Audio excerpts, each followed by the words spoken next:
Champagne City Questions. I guess that was one of my favorite tracks because, again, you keep going in your music about passion, but, I'm also used to hearing a lot of rappers rap about bullshit that ain't real. So I know when I hear your shit, you're talking about real things. Like, I ain't hearing jewelry, and I ain't hearing all this bullshit in your music. I'm hearing real life stories. I think that's what separates you from most other artists. And I also believe probably a lot of these artists that are rapping about that bullshit city probably don't want you around because your shit's real and theirs not. That's my guess. I could be wrong, but that's my guess. Well, you could be right. I mean, at the end of the day, because I don't want, if I'm doing music and writing about something that ain't real, I don't want the real motherfucker sitting next to me. Well, my biggest problem, so now we in the music industry, and I noticed my biggest problem is that of course you're not gonna sit there and tell everybody your whole life story and shit like that, so they understand where you're coming from. You figure when you link up and you give each other the mutual agreement on respect, that's what it is. But like I said, you got to understand that what's real in this day and age is different than what you might consider real. Mm-hmm. Some people actually go by the real definition of what real is. The real definition of a street code is only one street code. You ask somebody nowadays, they'll say it's a different street code because with the different changes. That's the problem right now. Yeah. There's certain things in life that's not supposed to change. Yeah. Respect is not supposed to change. There's only one sign of respect. So in the industry, the type of person that I am, I can't suck dick. I mean, I'm not gay. Yeah. I mean, I eat some pussy. Don't get me wrong. I like eating pussy, actually. You know what I'm saying? You want to be real about it. I like eating pussy and I love sucking on titties. I like pulling hair and all that old crazy shit. So I'm not gonna do that with no man because I'm not like that. So when another man feel like I'm supposed to be underneath him and letting him fuck me over, it's not gonna happen. I always got my own shit. Yeah. I always paid my own bills. I always struggled, you know what I'm saying, and got through the struggles through myself, even if I was with somebody. Yeah. So, I met a lot of these industry cats and it's not the same thing. They want you to go to the store, they want you to run them here, drive them here. Nigga, I can't drive you, man. I can't keep driving you. Like, I'll take you somewhere because you my man. Yeah. But ain't nobody about to drive all day. Well, in the industry, they get upset. They feel like you just want something from them. My thing is this. Okay, Mike, let's say this, right? You do music. Say I own Def Jams. You write music. Why the fuck am I sitting here calling you every day, talking to you about my problems of being the exec, owning Def Jam and all these fucking artists that I'm signing and giving them money and all these other artists that I'm dealing with that write music and you fucking write music. Yeah. And I ain't done shit for you. Yeah. After a while, you're gonna be like, okay, City, you my mans and shit, but hey, I don't want to hear that shit. I'm struggling to be a songwriter and you own the fucking company that you can put a nigga on. Yeah, yeah. You see what I'm saying? Yeah. But in my mind, I'm like, well, why are you talking to me like that? You're supposed to be listening to my problems. Yeah. What the fuck would a man want to listen to some problems that he trying to get to where you at? Yeah. You know what I'm saying? Yeah. That's how this fucking industry works. And they don't like it when you tell them that shit. Well, and like I said to you earlier, I don't believe, I'm not in the music business. I'm in my own business because the music business is fucked up. Like, I don't want to be part of that. I want to be part of my own movement with the people I work with and trust and love, and I know they do the same back with me. But the second I get involved with all these other people, that's when your name gets tarnished. That's when your vision gets tarnished and everything else. And at the end of the day, when they fuck up tarnish all your shit, they disappear and leave you behind. There's no loyalty. Like, you growing up on the streets you're about respect.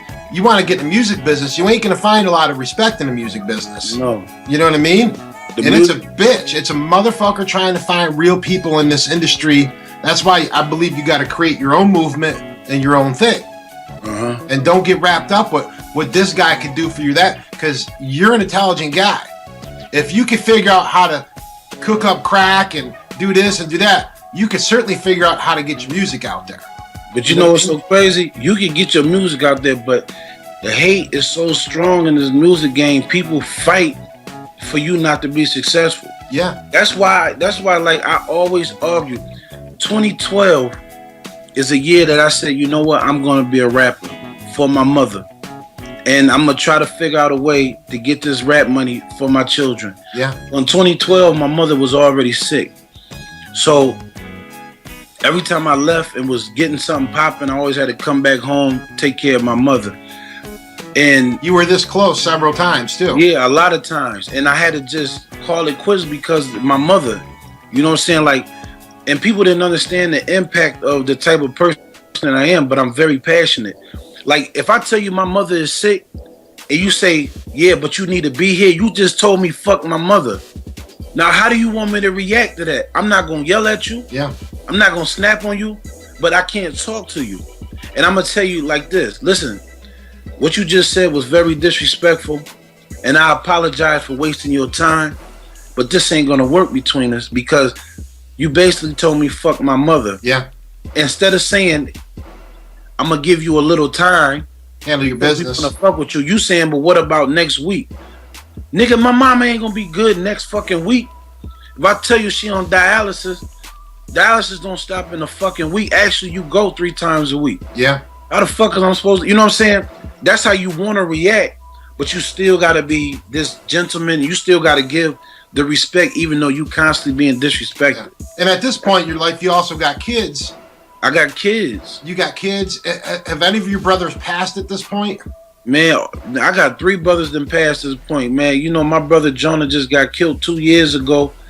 11 months after my brother Jonah got killed in front of his kids, my mama, I had to pull the plug on my mama. I had to sit there and watch my mama take her last breath. Mm-hmm. Took my mom 5 hours and 14 minutes.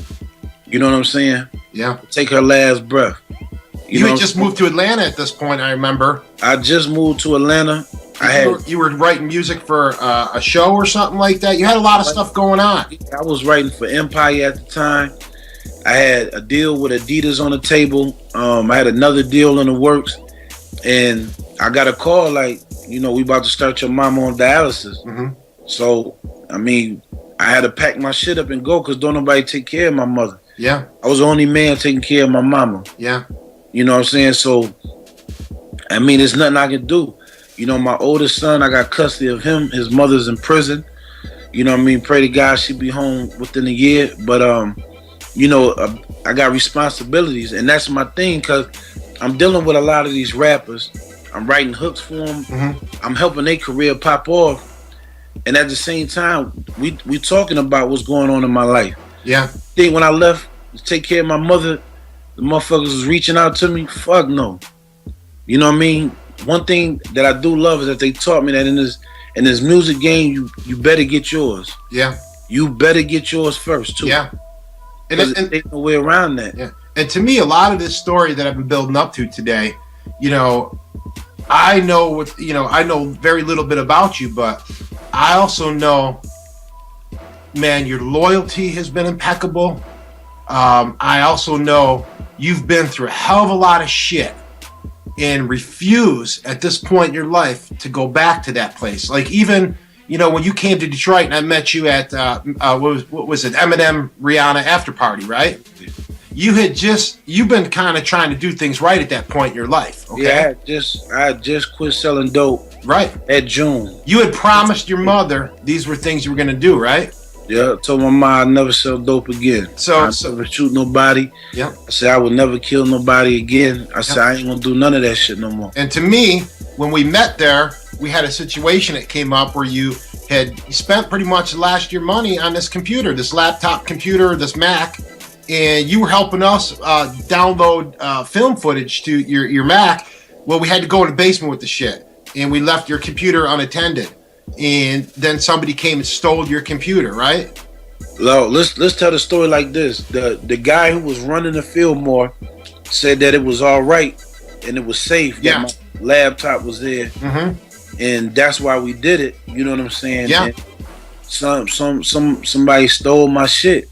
You know what I mean? And at that point, I was like, you know, And I didn't really know much about your past till after, because this story really didn't affect me until even after the fact. But you're trying to do the right thing, okay? And all of a sudden someone jacks the one prized possession you have right now that you're holding on to dearly. You didn't flip out. I remember the cops came there, and the only thing you were saying is, I was very grateful. I'm pissed off about my computer getting stolen, but I'm very grateful that I didn't catch the person in the middle of stealing it. Okay? And I was like, holy fuck. That was like, you know, anyone else, I probably would have been flipping out. You know, I probably would have been grabbing people and throwing people around. I don't know. But you kept your composure and said, it is what it is. I'll get past this situation, right? And so then now fast forward a little bit. After that, did your brother pass before this or after that? My brother passed. He passed before that. It was my mother that passed after. It was your mother that passed after that. And this whole time, I'm knowing what's going through your head. And, you know, the moral of the story here for me is, the inspiration I get from it is, here's a guy who's been through hell, okay? Whether you see it as hell or not, it's not a pretty life that you've had to endure, okay? And to me, you made a promise, you made a pact to your mother. And I wasn't sure if you were going to fall off that or not, because especially after your mother had passed away, I know how important she was to you in your life, and how much that hurt, and how much love you had for her, and how much love she had for you. I was like, man, is this guy a City? Am I going to lose City? And is he going to go back to his old ways? And to me, the biggest thing that really inspires me, and I use your story to a lot of people, this motherfucker is still fighting the fight. Because to me, the biggest thing is, it would be easier, much easier for you in life to go back to all that other bullshit. Much easier than what you're going through now.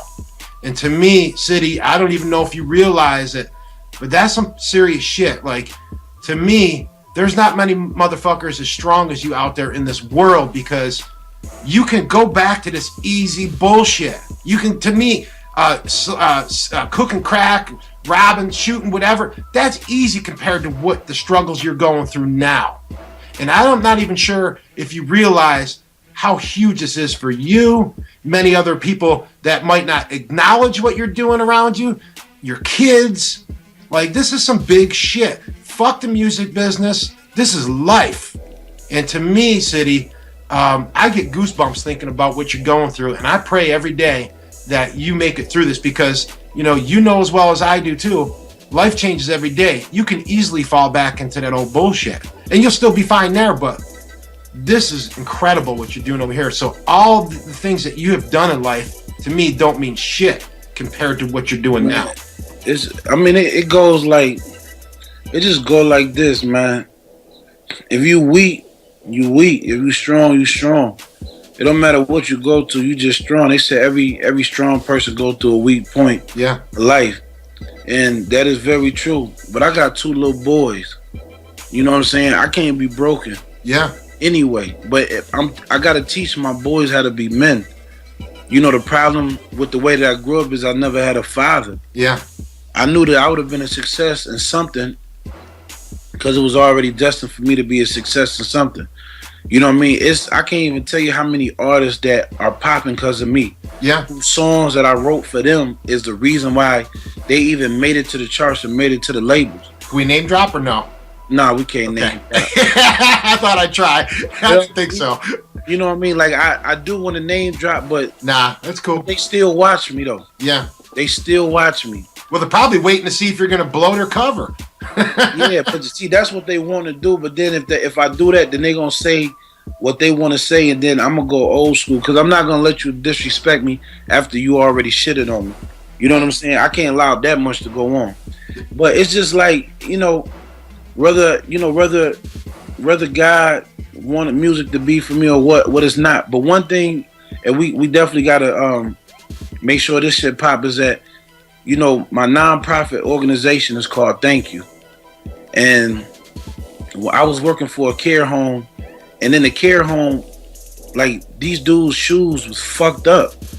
Like, they toes is hanging out, shit like that. Man, I was only making $8.24 working at this care home. Especially when you're used to making all kinds of money. Man, listen, I'm talking about, I was probably bringing in man, 20 to 30,000 a month.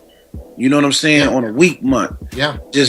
Now I'm making $8.24. You know what I'm saying? And I'm taking care of children, doing what I can. But I was buying shoes for these, you know, for the less fortunate. You know, these guys, they could barely write their name, they could barely do anything, and they got people that's taking care of them and taking care of their money, and they spending their money on them. Yeah. You know, how unfucking fair is that shit? Yeah. So instead of like blowing the whistle and, you know, doing all this, calling the HIPAA act and all that, like, come, this shit ain't right, I just took it upon myself to buy shoes for them. Wintertime, I buy boots for them and stuff like that. So I decided, when I was just thinking, like, I know all these famous people, I need to start a nonprofit to be able to help the less fortunate. And like people say, you know, that I conversate with about it, like, well, you should start a nonprofit for, you know, kids who ain't getting nothing. Kids, I'm like, listen, it's people in care homes who are kids who got double the trouble because they can't tell what's right from wrong. Yeah. And people are actually using their money to do all this other stuff. So I wanted to start a nonprofit organization, you know, saying, called Thank You, where you donate shoes. And the shoes that you donate, you know, I'll clean them up. I don't give a fuck if it's 100, 1,000 pair. I'll clean them up and I issue them out to people. You know what I mean? I got it mapped out how I want to set up. But the whole key is, you know, that my first focus is people in care homes. You know what I mean? Taking care of these young kids that's in these group homes and care homes who has absolutely nothing. Well, you said something to me too that really sparked my eyes. You know, you said the first time you gave a pair of sneakers to somebody, you seen the smile it brought on their face. Man, the smile was like the same smile my mother had about my music. Right. When you get that smile from somebody, it's just something about it. You know what I mean? Because it was genuine. Yeah. Everything that I do, I like genuine stuff, man. That's why I love Miss LB, man. She was so genuine with me. You know what I mean? And these guys that I'm dealing with, they like from 30 years old. It was one guy 72 years old. I bought him dress shoes. There's one kid 15 and 16. You know, like, I don't even want to be their guardian angel. I just don't want them walking around with fucked up shoes when there's so many people out in this world who just buy shoes and just throw them in their closet, only wear them one time. It's like, spread the wealth. You know I would love to be part of your organization because, first of all, I believe in it 100%, and I think it's a great situation for you to, and you know, I would love to be part of just giving back, especially spending some time in Detroit and seeing how rough it really is there. If there's anything I could do, anything any of these viewers can do, I guess we'll have to come back and show them where they can donate sneakers to. I mean, are you taking old pairs of sneakers or just new pairs, or you don't care as long as they got soles? You know, just don't be disrespectful. Yeah. Don't send like your bottom, you've been cutting grass type sneakers in. You know what I mean? Don't do that. Just, you know, something decent, man. Right. They don't want a lot. They just want something. They just want to feel. Basically, they just want to feel love. That's what I named the nonprofit organization Thank You. Yeah. Because I'm speaking for them. They're not gonna be able to thank you, but when you send it in, it's like it's thank you. Yeah. You know what I mean? I'm thank you from the bottom of our heart because this is for real. You know what I mean? I can't afford anymore to just purchase sneakers, so I had to go a different route. Yeah. And that's what I mean too. Like, for me, you went from making 30 grand on a week month to $8 an hour. How the fuck does a person stay focused, especially when you're making this $8 an hour? Everything is falling to shit behind you, and you still staying on that $8 an hour and doing the right thing. Like, are you telling your kids the stories about what you did, like your mother told you, or are they oblivious to a lot of things? Yeah, I tell my kids. I don't tell them about the violence, but I don't even get a chance to, because if they somewhere and somebody see them, oh, you city son, man, your dad used to be out here. They do that bullshit, but I tell my kids, I let my kids see my struggle. I let my kids see my paycheck. I teach my kids how to pay bills. I let them see how the money get broke down. Yeah. I teach my kids, this is the reason why going to college, getting your bachelor's, then getting your master's. I teach my kids how to open your mind to owning your own business. And I teach my kids that whenever you say you're going to do something, you put everything that you have into that. Because a lot of people say, man, sometimes you put everything in and don't work. Man, I believe that whatever you put into anything, it works. That's this dude from Pakistan a long time ago in a bodega said, you know why we come to America? I was like, why? Because we was cracking jokes. He said, because if you work hard enough, you can become a millionaire in America. Yeah. That's the only place you can do it. Yeah. I believe, listen, I know plenty of foreigners that come to this country and they make fun of us that we can't figure it out. Yeah. They make fun of us. They're like, you Americans are dumb. They can't figure out how to be successful. They'd rather fight each other and do all these other things against the grain, but, and back to your foundation there. I mean, City, and I'm not sure if you're comfortable with this or not, but I really do believe all the shit you went through in your life, there's a calling for it. There's a calling. This is the reason why these things happen to you and the life you've had to live. I don't think you've seen, you haven't visualized what's yet to come. I can see it. I can see it clearly. I can see, I'm not saying that's something you might want to even do, but you have a serious power of influence right now, greater than any music can influence any kid or anything else. It's some serious shit, City. I mean, to me, like I said, I'm not using your story of inspiration to people for nothing. I really believe that it's some inspirational shit. You could go to schools if you could change one life. Hell, man, to me, that's what it's all about. You're thinking sneakers. I think sneakers is just gonna be one fraction of it because you're just finding yourself. You didn't find yourself when you were a kid. You're finding yourself as an adult because then you didn't give a fuck. Now you give a fuck. That's a big difference. I do give a fuck too. Yeah, but what you went through and experienced, and even putting yourself out there because, I don't know if you still have something to protect. You know what I mean? Like at the end of the day, you put yourself out here today, that's huge. I mean, that's huge. That's why I was nervous about this interview because I don't know if there's things out there you're protecting or whatnot, but the reason why I didn't give a fuck was because I know there's things you got to get out there right now. And to me, if I can have a small, tiny part of getting out your story, that's why I wanted this interview, because to me, it is amazing. Like I said, I start out with, it's a story about survival, death, survival again, and inspiration I ended with. And to me, there's no greater story than an inspirational story, City. And you can put on the TV and hear some reality bullshit, but this is reality. Not Man, my thing with this, Mikey, everything people ask me, like people who do know my life, they say, how do you sum up your life? And I always say, the only thing, I just always wanted to be happy. Yeah. I could never find happiness. I never had a year, where it was just happiness. Yeah. I went a year without somebody dying. Yeah. I just had 2 aunts die this year. I thought I was gonna go this year without any deaths in the family. But the woman who me and my mama used to stay with, she passed away. Yeah. That was fucked up. You know what I mean? And I mean, it's even though it is life, you just want to be happy. Yeah. You just want to see some happiness. Seeing people make me happy. Like I always beat up the bullies. Yeah. You know what I'm saying? From 13, from the situation that happened, that dude was a bully. He had to go anyway. Yeah. You know what I mean? He had to go. Yeah. And I just feel like, I'm gonna outdo the people who controlling these people money, who don't want to buy them nice things, don't want to put nice things on their feet. Yeah. You know what I'm saying? I'm beating the bully by opening up this nonprofit and getting people to donate shoes that I can give to them. You can't take their shoes away from them. Yeah. I won. Now they won.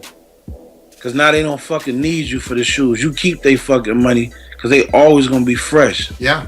No matter what. You know what I mean? And that's just what I feel about it. That's one of the things that makes me happy. Me being able to be here and teach my boys, and my boys get to teach their homeboys and shit. Because like my people, I learned from like being around their parents and seeing they shit. So I wanted to always be that father who taught everybody. My son come with his homeboys, they learn a lot from me. You know what I'm saying? Well, I told you that, like I told you that one day, I was talking on the phone one day, and you were telling me all these people you're messing with in the music industry, and all the you're helping and writing. And I said, City, I said, man, just think about this. Think if you stop putting all your effort into all these people around you and put that same effort into yourself, I guarantee you other things and better things are going to happen. And I said it to you just in a normal conversation, and you had called me up and you said, man, that fucked me up when you said that. And you said that was a big, another changing point in how your thought process is going towards people you're working around in the music business. And I really believe that when you focus your energy into yourself, good things happen. And success, my friend, is not measured by money. It's success to me is measured by who you become at the end of the day. And to me, City, I'm getting goosebumps right now thinking about your story and thinking about where you've been and where you're going. But the end has not been written yet. And so you still, I understand you have a lot in front of you. And, is something bad going to happen that's going to knock you off that horse? Or is that going to make you stronger? Because it seems like everything that's bad that's happened to you recently has made you stronger. I don't know if you realize this or not, but I talk to you and I see what's happening. You might disappear for a little bit, but I ain't thinking in the back of my head, he's out back and doing shit, because again, the easy thing is to go back to making 30 grand a month. That's easy. Having a fucking $8 an hour job and dealing with reality, that's the bitch in life. So that's, again, I'm very inspired by you, City. And I hope you keep it up. And you also know there's no guarantees in life, so you have to keep it up. You know what I'm saying? Yeah. And at the end of the day, I would love to be part of your sneaker foundation. I would love to help, get you sneakers. If you got to go through my avenues, I would love to. However many avenues we got to go to, let's keep this thing burning, because there's a lot of beautiful things that are about to start happening and coming from this situation. One man's tragedy, let's turn it into a positive. Because to me, how you were raised and what was going on, or how you grew up, that's fucked up, buddy. It's not normal. You know what I mean? And for you to be standing here and saying, you know what, I'm doing it different now. To me, that's inspiring, buddy. That's very inspiring, man. I'm grateful for this opportunity. That's for sure. I appreciate it also. And we'll get into, listen, I'm also going to keep promoting your music. And at some point, there's going to be a thing that comes up where we're going to have to say, all right, City, I'm sending you over that contract. you got to sign it. Hey, Mike, you in my life forever. And I feel the same way. I really feel, even though we've only met in person a few times, I feel like I've known you my whole life. And like I said, there's a lot of people, people may look at you and I and say, I would never fuck with anybody like that. But let me tell you something. I've never met a bigger warrior and a loyal guy than yourself, City. So to me, I don't get wrapped up when other people think. And when you were talking about in music, how people may be judging you or thinking about you, whatever, I say fuck them, because they can't even hold a candle to nothing that you do, period. I don't care, because this is real life shit. You know what I mean? And to me, I'm very fortunate and blessed to have met you, and I appreciate everything you've brought into my life, and I really mean that from the bottom of my heart. You can't make this bullshit up. You know what I mean? This real man shit. So, I appreciate it, City, tremendously. All right, can I start calling you Waverly, man? That was up to you to call me that. You can call me Waverly. I ain't got a problem with it. Yeah, because we really did interview two people today. We got the City and we got the Waverly Jones part here. But man, you even got to meet Polo Slim. Yeah, and I never even knew about Polo. Man, he don't come out. You don't come out no more. Yeah, well, listen, give him away from everything. We're gonna get up out of here, because we've been. Listen, I could talk to you for hours, and usually when we do get on the phone, it is a long time. Mm-hmm. Is there anything you want to say out there to people watching before we get out of here? Give them, how they can follow you and keep up with your foundation and all that and your music?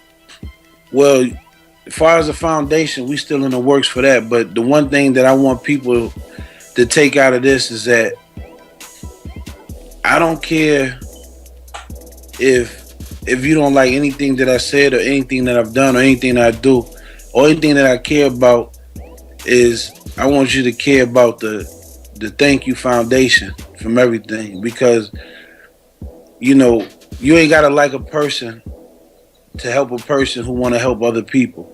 All I want to do is just make sure, because it's just bad, man. And if you never worked in a care home and you never seen how people get treated, man, it's bad. It's fucking bad. Like they lucky that it's a legal situation, because if it was a street situation, a lot of this shit wouldn't even be going on. You know what I mean? But I just want this situation to be big. I don't care nothing about whether my music pop or not. This foundation is called Thank You. We still in the works of the paperwork. We're gonna get the emails going. We do got the P.O. box already, because there have been a few people sending shoes.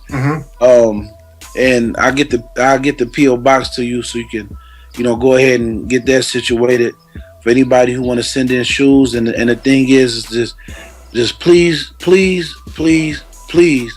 be respectable with the shoes that you send. Just focus on, just shoes if they regular. If you able to, to have money, to go buy shoes, just any type of sizes.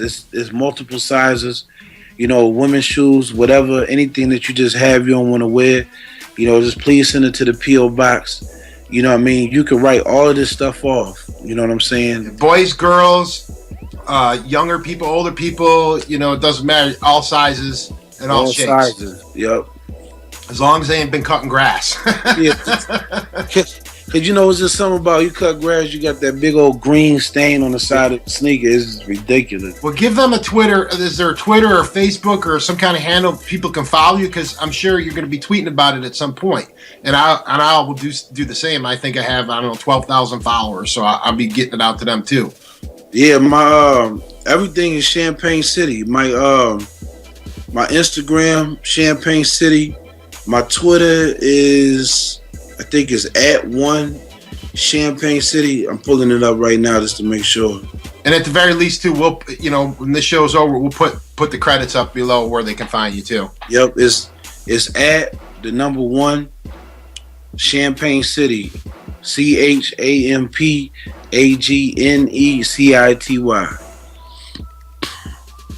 Yeah, he's putting it up for you too. So we'll get it on the replay of this show. We'll put it on the buffer there. Yep. And we'll get the word out, man. And I really hope a lot of people join in, because, like you said, the smile it puts on people's faces is amazing. And I'm really looking forward to this. I'm looking forward to music, and I'm looking forward to many years of our friendship, City. So I appreciate your time.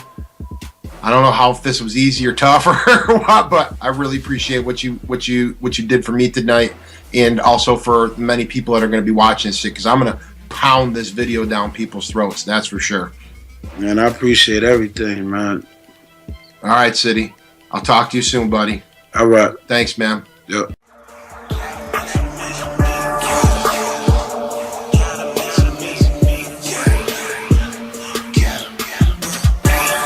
Got the hood jumping without the dope. Got the hood shooting from words I quote. Young niggas popping like it ain't a thing. Seeing niggas die before they see 18. Made a nigga ride, I ain't losing mine. I'd rather die in jail before I lay on 9. Champagne City is the name to know. Mention my name and watch the crowd go. Mention my name and bring the fiends out. If you got a problem, what we talking for? If it is a problem, hope your team go. Cause my team is ready, man, they always go. Push it to the limit, keep a Nina Ross. Who in the hood love you, it ain't shit to ball. And the hood love me, you won't see me fall. Put me anywhere, watch a nigga ball. We talking about the streets, gotta mention me.